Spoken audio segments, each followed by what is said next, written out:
कार्यसूची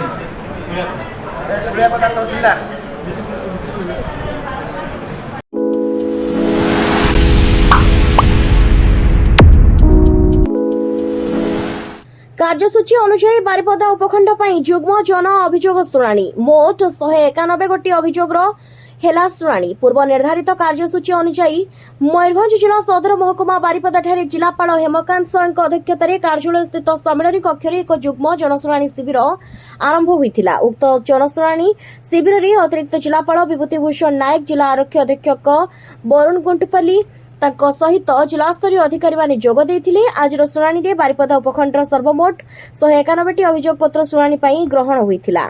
उक्त 191 गोटी अभियोग मध्यरु 166 व्यक्तिगत समस्या संबंधित रहितबा बेले 25 गोटी सामूहिक समस्या संबलित विषय उपरे आधारित थिला। 5टी आपत्तिर तत्कालीन समाधान होइथिला। अभियोगर गुरुत्व को विचार करी जिलापाल 4 जनଙ୍କୁ मुख्यमंत्री रिलीफ पांठिरु 20,000 टंका एवं जनଙ୍କୁ रेडक्रॉस पांठिरु 5,000 टंका मंजूर करिसंती।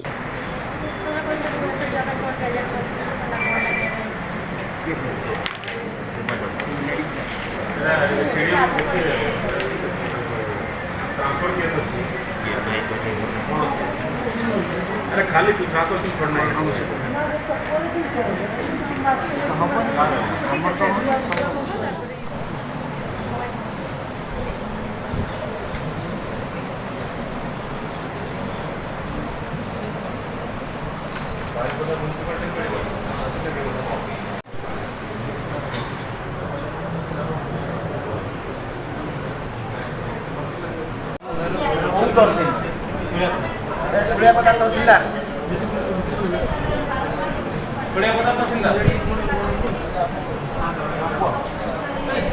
मयूरभंज बारिपदारू रामचंद्र दास का रिपोर्ट, दिगंत न्यूज।